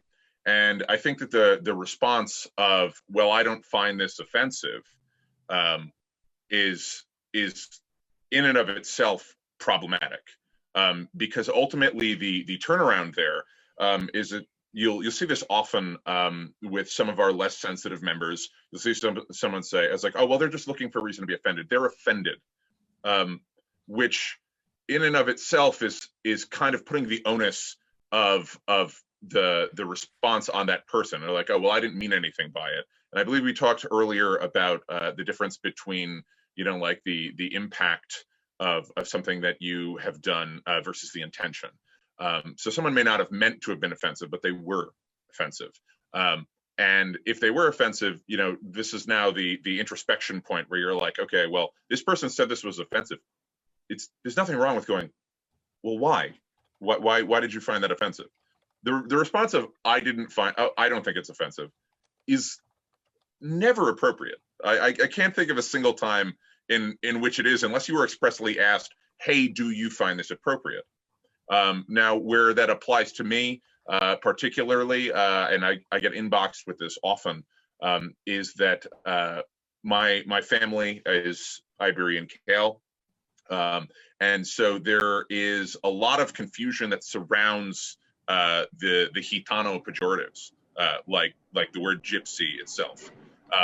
And some people will say, well, these people use it and they don't find it offensive, and these people, do. Which one of them is correct? And the answer is that they're not monolith. And use of the word is inappropriate in these settings because it has the potential to be. Whether or not you find it offensive or they find it offensive, they're not speaking on behalf of the other. So we run into that a lot in our side. We're slowly getting better to understand, like, the roots of certain words and what they mean and where they apply. But that one is the appropriate, inappropriate offense, and like the onus of who is responsible for conducting something that was inappropriate is one that should require some degree of introspection. And I spoke of this a little bit earlier, and I'm going to wrap it up on this. If you're willing to say something to one particular person, but not another, because you're like, okay, well, I don't want to upset anyone, because they might find it offensive when I say this, but I can make this joke in front of these people, then you kind of know whether or not that's appropriate or inappropriate. Like, it's ingrained in you. And if I made a statement in front of one group of friends that does not contain any members of a minority population, and no one in that group is offended, right? Versus if I say it in one where there's one who's offended, I can't look at that person and say, oh, well, none of my friends found it offensive. The joke was always inappropriate. The statement was always inappropriate. So like that kind of thought exercise should kind of help you when you're trying to navigate those. Is it okay for me to say this? Is it not okay for me to say this? And there's nothing wrong with asking a question when somebody says that they found something offensive. Ask them why. Let them detail it, but never dial back. Never say, oh, well, I didn't, like, I don't find it offensive. And we do have that tendency to dogpile. Thank you. I've got Justin. Super quick. I don't get to choose why someone's offended or how they're offended. If they're offended, that's just the truth of it. And I need to be prepared to listen to that, right? Now, I mean, there are cases where I may listen to someone saying something and question them about it, right? I may try to understand what it is that they're saying to me, but the vast majority of the time I'm just going to listen. And, the reason is very simple. If someone is experiencing pain, if someone is experiencing discomfort because of something that I've said or something that I've seen or something that's been done, right, then there's a reason for it. And it doesn't hurt us to consider what they're saying. It's easy. Just talk to them, figure it out, try to make positive change. Usually the vast majority of situations like this are resolvable and addressable in the moment. And when they're not, then you have something to fight for, so to speak, right? There's something to work towards. Thank you. Succinct. And then I've lost my place. Jibril. I'm going to be very brief because a lot of what I wanted to say has already been said. I'm just going to say this. We've covered the fact that if a person is offended or something is inappropriate, you have a job, and you should approach every situation where someone says something is inappropriate or feels something is offensive. Your understanding of their reasons is entirely secondary to how you choose to respond to their feelings. You don't have to understand why someone finds something inappropriate or offensive to respond compassionately and empathically to their feelings. You can address what they're feeling in the moment, and you can ask questions to understand it afterwards when the moment is past. We have this knee-jerk reaction where we feel we have to respond immediately. We have to address things right then. And when people are emotionally charged, it's probably not the best time to focus on the reasons. It is the best time to focus on the feelings. We all step in shit. We all say something that we don't intend to be offensive or inappropriate. It might be unthinking, it might be from ignorance. But every time you get someone's response that something makes them uncomfortable, your job is to address the feelings, not understand the reasons, unless the reasons actually, unless it's important to the person who feels offended that you understand their reasons. Deal with their feelings. Thank you. Thank you. All right, I believe that is it for this question. So we are almost out of time, but we have enough time for one audience question. So we're gonna take that and then we're gonna roll everything else into the second night, which is gonna be on the 16th. So come back. All right, so our one question, our last question for the night, this is a comment that we got during the chat.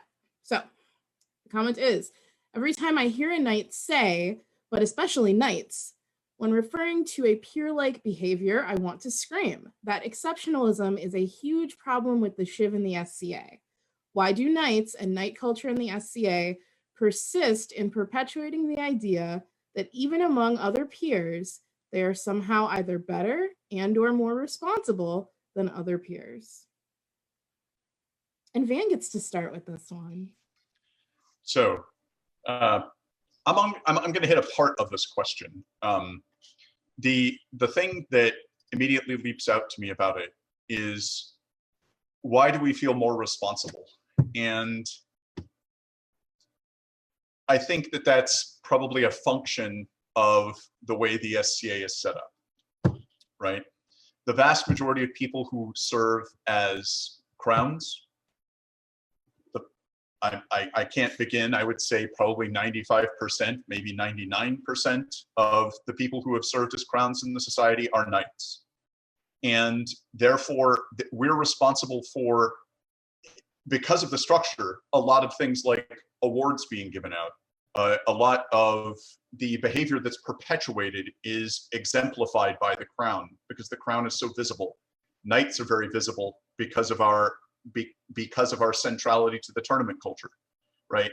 All of these things put us in a position where if we do not accept that responsibility, if we do not accept that exceptional responsibility, then I think we're more likely to abuse it. At least that is how I perceive it. If I do not accept that we exist in that state, then I am more likely to make mistakes. I am more likely to perpetuate a system where we disadvantage those groups that are not us, I guess is what I'm saying, you know, even more so. Okay, Araya? So I'm going to speak to a little bit of the original statement, and then there was 2 follow-up responses, and one of them may be like, stand right the fuck up. 3. In text doesn't count. So when referring to this, there's a healthy way this can be done and a non-healthy way. So basically there's a healthy way and a toxic way. The toxic way is when knights are assuming their power and or superiority of, you know, but especially the knights. And you can see this when knights step in and they do not address the victim in a situation or the situation itself. They walk in swinging their white belt like it's a dick, figuring that power structure will just smooth everything out and we can get back to partying. That is a very toxic way of forcing a power structure to work within a situation and getting people to just remain quiet instead of actually opening up and addressing it. The healthy way is, especially the knights are the most visible of the peerages. We are the most easily spotted. We're the most recognizable. We're also the only peerage that exists outside of the SCA in our childhood memories. So the idea of chivalric knighthood literally goes back to us all being little, staring at the Disney Channel or whatever show we watched and wherever it goes to. And so knighthood carries a generational and cultural power to it, which knights are equal to all other peers. and always will be. We are, however, the most recognizable and the most emotionally, like, we create an emotional response out of people because they have an idea of what a knight should be. So we as knights make it, but especially the knights, because we must surrender our idea and our power to those around us so we can continue to protect the dream and continue to build on that idea that is like cultural within and with outside of the SCA. So one of the things I touched on just for a moment in the toxic side is somebody said, I don't need a shield. We as knights should be willing to step in, and this is where mediation and conversation goes in. You should never step over a victim to make sure you feel like a hero in the situation. That is part of the problem of, like, we are the shield for the weak in giant fucking quotes. No, we should be the mediators and conflict resolution. That's how it should be used, which the first part of that is making sure the victim feels heard, feels safe, and feels like you are going to take an action that is worthy of what the situation was and how it goes. This is the first part into actually being a hero, not some romanticized jerk-off ideal of rescuing the princess from the dragon or saving some chick, or however we get our hero rocks off in the process. We have to slow our roll there and actually really be a shield by becoming a mediator and facilitating conversation every time. Thanks. No, that was really well said. Thank you. I've got Jibril and then Eliahu. So my response is about really the reply about I don't want to be considered weak, shield of the weak. You know, my take on this is that the idea of the SCA is to recreate all the parts of the chivalric age, the best parts, the parts that we want to bring with us into our game. And I think that over time, you have to reevaluate how the dominant culture changes, how gender and race and all of those things play into the dominant culture outside of the SCA, because that affects our culture within the SCA. And that gives us an opportunity to educate each other on the language that we should be using and reevaluate what our mission statement in the SCA says and what our rules say to reflect our current cultural values. If we've reached a point where the idea of shield the weak woman from the bad man is not something that we want in our game because it doesn't reflect how we live in the real world, then it's incumbent on us, not just the chivalry, but on the peers and on the populace to speak up too, to go back to the board and say, hey, we need to change some things in our game here, because this shield of the weak stuff was really, really great in 1950, but right now doesn't really fit with the image that we want in this game. This is not inclusive. This is not diversity. So let's re-examine the language. And I don't think, I'm going to go back on a mantra that I use. The response to this shouldn't be emotional or angry. It should be informative and educational, right? Don't get upset, get effective. Go to the board, go to the people in power and say, this is a problem and we need to address it. That's how we bring about change. And it may be time that we just need to sit down and look at the entire SCA and all the things that we want to bring from the chivalric age, reevaluate and change how we do things. And I think it's appropriate that women don't want to be shielded as weak, but then we need to change what's on paper, change the way we view things as a whole. Okay, and then we are going to wrap it up with Eliahu. Thank you. So I tend to think of shield of the weak as really advocating for those who need to be advocated for.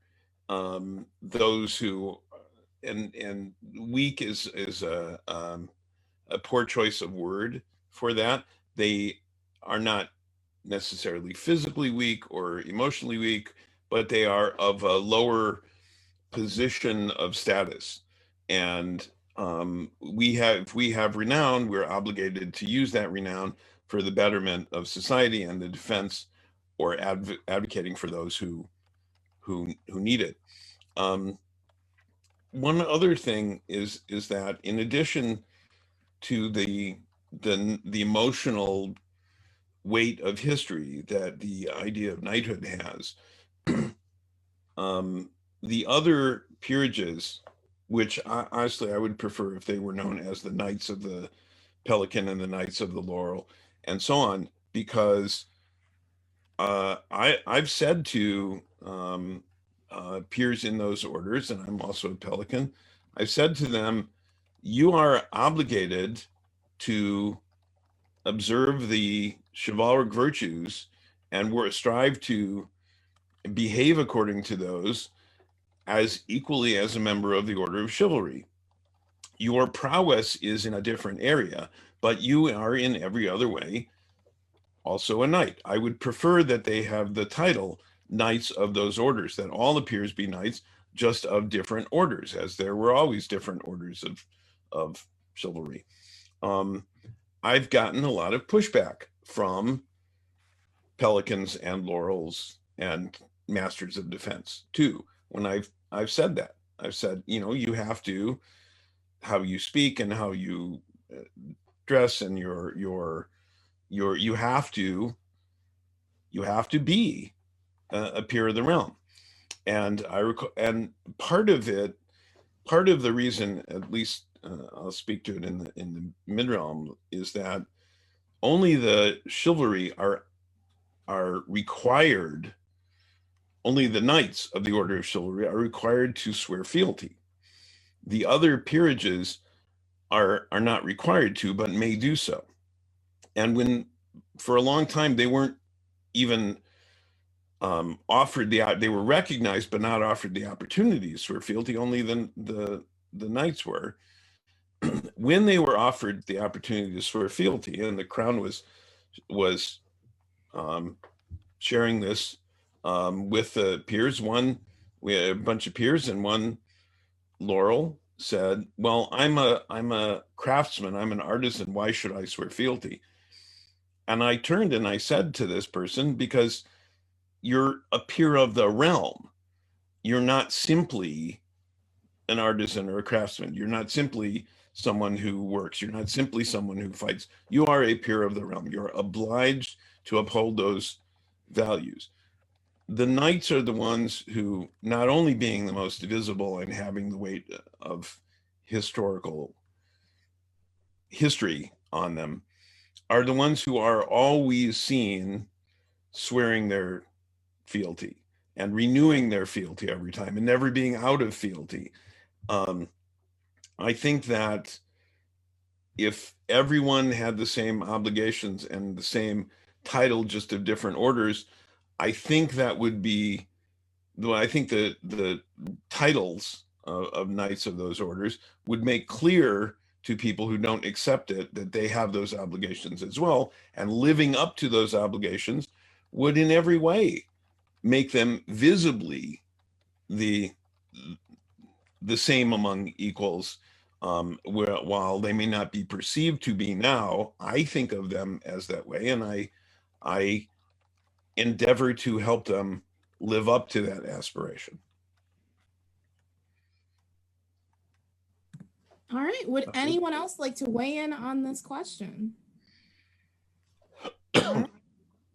Thank you so much to all of our guests tonight. Thank you guys for being here. Thank you for agreeing to be here again. Thank you so much to the more than 100 people who tuned in tonight. I really appreciate all of you here. I hope that you found this discussion as enjoyable as I did. I know I learned a lot. I'm very much looking forward to the next one. So this has been This Week in DEI. We're taking a week off next week. I'm not going to be here, so sorry. We have videos. You can go watch one, and then we'll be back on the 16th, and we will have part 2 of this discussion. So thank you again, and we're going to sign off for the night. Good night, everyone.